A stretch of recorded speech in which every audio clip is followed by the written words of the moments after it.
Good morning and happy Valentine's Day to everybody. Now, this is going to be my gift. I have two bags here. One says Jarvis, one says Darcy. And a lot of equine owners know exactly what today is. Today is fecal sample day. So, yesterday, now I'm not going to turn my camera around, so you guys are going to just have to deal with just listening to my voice, because I did not put my hair up and it's just a total disaster. I just decided that I wasn't going to brush my hair today before I took a shower, so figured I'd do this part and then take a shower. So anyway, my husband and I cleaned out the field yesterday. We cleaned up all the poop and got all of it out, so I know exactly who pooped yesterday, last night. So the boys are over there wondering what the heck I'm doing, because I just fed them, so now they're in the shade. But this is what we're going to do today. Worming. Let me talk about worming a little bit. Mr. Darcy, let's do this. Worms they're inevitable. It's not like a dog where you worm them and then they're worm free. Worms are always in a horse's system. Whether or not they shed the eggs, heavy, light, or moderate, is something totally different. You have heavy shedders, you have light shedders, and that's why you bring your fecal sample quarterly to your vet to have them do a egg count. So Darcy has pinworms. I know this. It's not because he rubs his butt. Hellos! Will you say hi to YouTubies? What a beautiful eye you have. It is gorgeous. It is very handsome. Will you let me get that eye gunky out? Yeah. Look, we got eye gunkies. Let me have it. So he's got pinworms, and I know he's got pinworms not because he rubs his butt, which is usually indicative to pinworms, and having a tail that looks kind of funky, weird like that. If they're rubbing their butt, they're rubbing their tail, it breaks off just this little bit. But pinworms, I've seen them in his poop, because the females, they come out and lay their eggs and then they go back in, so they're very itchy. They're more of a nuisance. They're not going to hurt them as far as like roundworms or something like that, or tapeworms. But this is how you can tell if your horse has pinworms without seeing them. Yeah, may I have your tail? Without actually seeing them. Now see, he's got a little bit of white or yellow right by his anus right there, and that is pinworms eggs. So we wormed him. Thank you very much. I know that was very, not very sweet, but I had to show them so they know. Yeah, I know. You don't think I did. So yeah, that's the way they come out. They lay their eggs, and then the females go back in, and it's usually right there, right in that little entrance area. And then they shed out onto the ground in the pasture, and then the other horses eat it, and then they get pinworms. So he came here with pinworms. I didn't realize it because it takes 5 months for them to show and lay eggs. So one day I was collecting something. I was brushing him, and he pooped because a FedEx guy showed up, and I saw this worm in his poop, and I was like, what the heck is this? So I did some research on it and found out they were pinworms. So that's the Darcy poop. Jarvis poops are over there. Those are probably Jarvis. So the best way to do it is get your little plastic bag. Yeah, that's definitely Darcy. And let's see, where can I set this up? I'm going to set this up on my boot. You guys get to look at a pile of poop. How exciting. Oh, sorry. All right. So I usually take my bag and I turn it inside out. That way I can, sorry, keep sliding off my boot. So I can turn it inside out and I can grab. And usually I try to grab a couple from like the outside. It's like the outside. Squash it. And then one from this, like in the middle. And then like one from the beginning. That way you kind of get the whole colon. And then I turn it right side back in. It's alright if you get a little dirt on it. And that way you have a nice collection sample, which we're going to mush up later on this afternoon. And I'll show you how that works. So I use a freezer bag because they don't stink. Alright, let's head over to a Jarvis pile. Let's see. I'll use this one, I guess.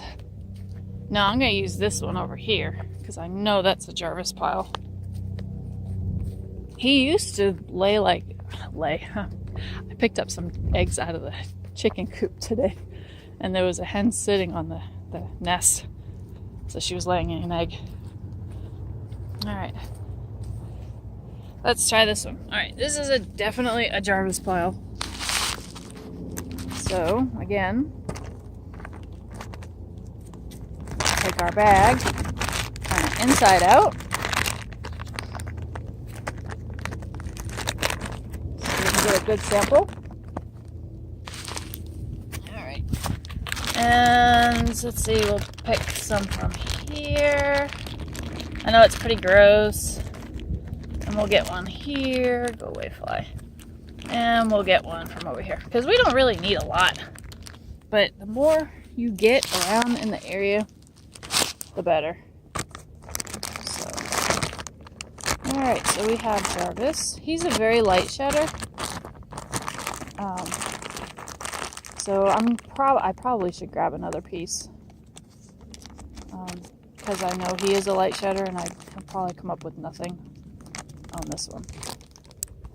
Alright, so there we go. We have our two samples.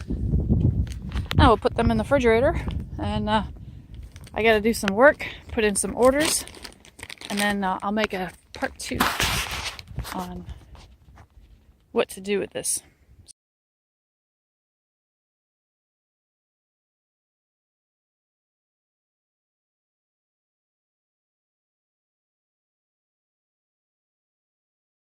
We have our slide ready, and it doesn't have to completely fill up into the square as long as it fills up your grid.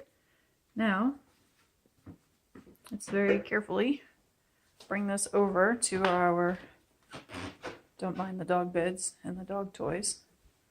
Let's bring this over to our microscope. I'll turn it on, and let's see what we find. So Jarvis is clear. We're going to take the slide out, clean it out, and start over with Darcy.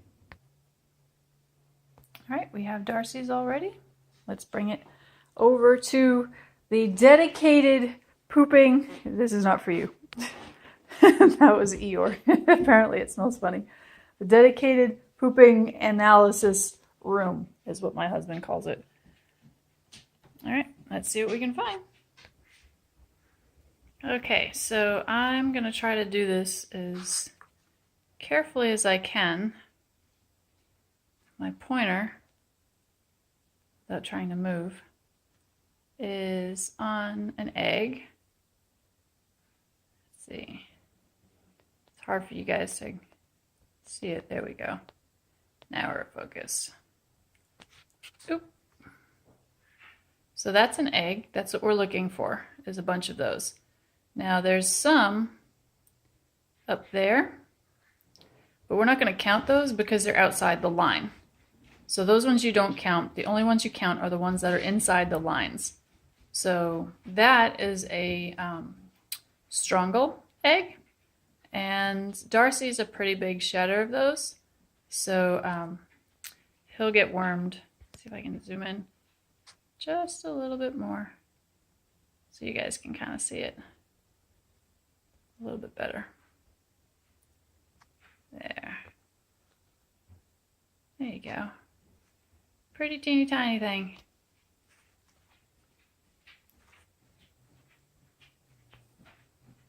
There.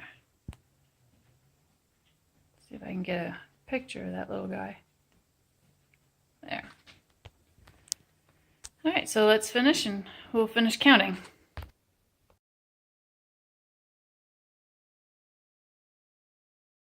Now we're all done. We're going to clean up our mess. And Darcy is 200, so he is a moderate shedder. And time to give him some warmer. That should be a lot of fun. I got Mr. Darcy here, and we're going to give him his warmer. Now that we've tested him and we've done all the measurements and the calculations to figure out exactly what he needs, it's time to weigh him and give him his warmer. So he is a moderate shedder, like I said before, and so that means he gets wormed. He gets wormed 3 times a year, once in the fall, once in the winter, once in the spring. Where Jarvis, because he is, excuse me, a light shedder, back up, he only gets wormed twice a year. So let's hook him up. We got some chickens coming across over here. There's the chickens. Hi, chickens. Yeah. Okay, so let's get him tied up to the trailer here.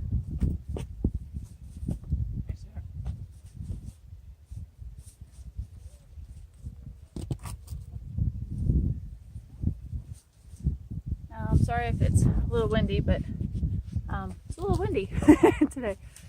So I've got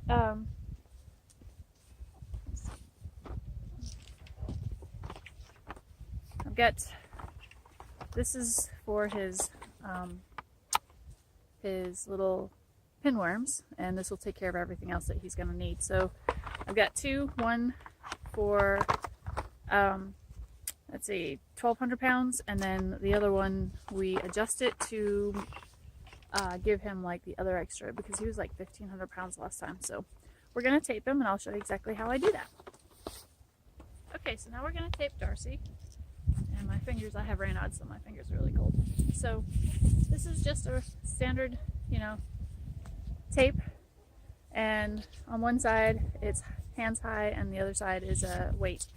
And you want to have the same person do this every single time, because that way they can measure in the same place on the horse, so you don't get different weights from different people. And then you want to add 20% to that, because these aren't really accurate. So I will show you how we do it. And he's so big barreled where I have to kind of add into it because it really doesn't go all the way around him because he's so big. All right, buddy. Ready? Make sure we're still in frame. Okay. All right. So put this over. And you want to, in the wintertime, you want to hold it kind of snug because their coats are so fluffy. So you want to do pretty much right here at the top of his withers and right underneath where you would put the girth.